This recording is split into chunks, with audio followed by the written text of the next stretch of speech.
যখন আমরা যুবদলের 47তম প্রতিষ্ঠা বার্ষিকী পালন করছি, ঠিক সেই মুহূর্তে আমার মনে পড়ছে যুবদলের সাবেক নেতার প্রতি একজন আব্দুল হাকিম ভাই উপজেলা বিএনপির সাংগঠনিক সম্পাদক পদে অধিষ্ঠিত ছিলেন। তিনি যুবদলের সভাপতির দায়িত্ব দীর্ঘদিন পালন করেন। শ্রদ্ধা বলে তার নাম স্মরণ করছি, শ্রদ্ধা বলে স্মরণ করছি আরেক নেতা, আরেক জনপ্রিয় নেতা জনাব মাহবুব আলম ভাইকে। তিনি যুবদলের সাবেক সভাপতি ছিলেন। এই দুই নেতার সাথে শ্রদ্ধা বলে স্মরণ করছি সত্যব্রত জনাব আইনুল হক মাস্টারকে, যিনি রানী সেন্ট্রাল বিএনপিকে সুসংগঠিত করেছিলেন।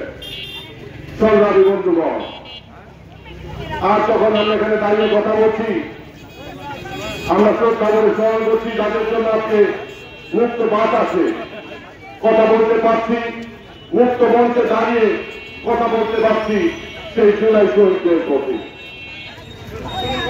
বন্ধুগণ,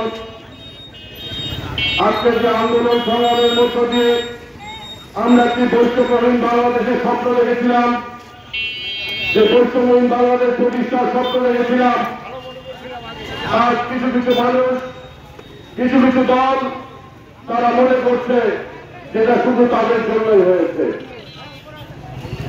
আমাদের পূর্ববক্তারা বলে গেছেন যে জুলাই আন্দোলনে যতজন শহীদ হয়েছে তার থেকে বেশি ছিল বাংলাদেশ জাতীয়তাবাদী দলের বিভিন্ন অঙ্গ ও সহযোগী সংগঠনের। সংগ্রামী বন্ধুগণ, বারবার করে বাংলাদেশ জাতীয়তাবাদী দলকে নির্বাচন থেকে দূরে রাখার ষড়যন্ত্র করা হয়েছে।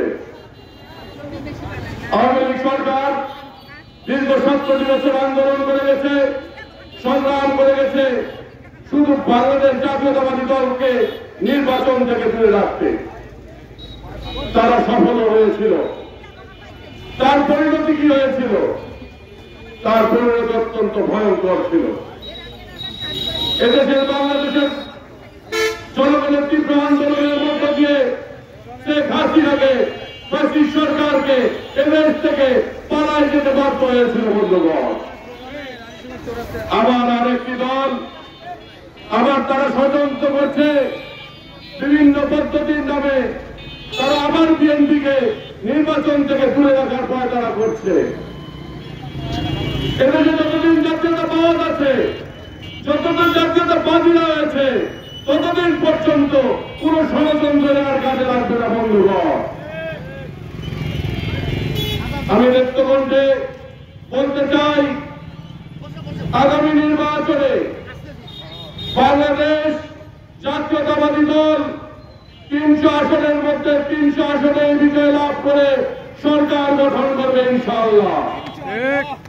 এবং এই নির্বাচনে হাতিয়ার হিসাবে, মুক্ত হাতিয়ার হিসাবে যে দলটি অগ্রণী ভূমিকা করবে, পালন করবে, সেটা হচ্ছে বাংলাদেশ জাতীয়তাবাদী যুব দল। আমি জাতীয়তাবাদী যুব দলের প্রতিটা নেতা কর্মীকে অনুরোধ করতে চাই, আসুন আপনাদের জীবনের সর্বোচ্চটুকু ঢেলে দিয়ে আমাদের আগামী নির্বাচনকে আপনার ফলপ্রসূ করবেন এবং আমাদের 300 আসনে আমাদের অ্যাক্টিং চেয়ারম্যান তারেক রহমানকে উপহার দিবেন। আমি বক্তব্য দীর্ঘায়িত করব না। আমি রানীশঙ্করবাসীর কাছে ক্ষমা চেয়ে দিচ্ছি।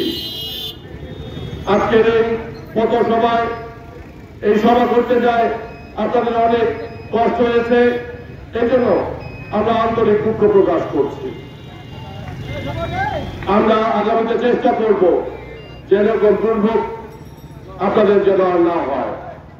আমরা সবসময় আপনাদের পাশে ছিলাম, পাশে থাকব এবং আপনাদের যে কোনো সমস্যা, যে কোনো অভিযোগে আমরা আপনাদের পাশে দাঁড়াবো, এই আশাবাদ ব্যক্ত করে এবং সবার সুস্বাস্থ্য এবং দীর্ঘায়ু কামনা করে আমি আমার বক্তব্য শেষ করছি।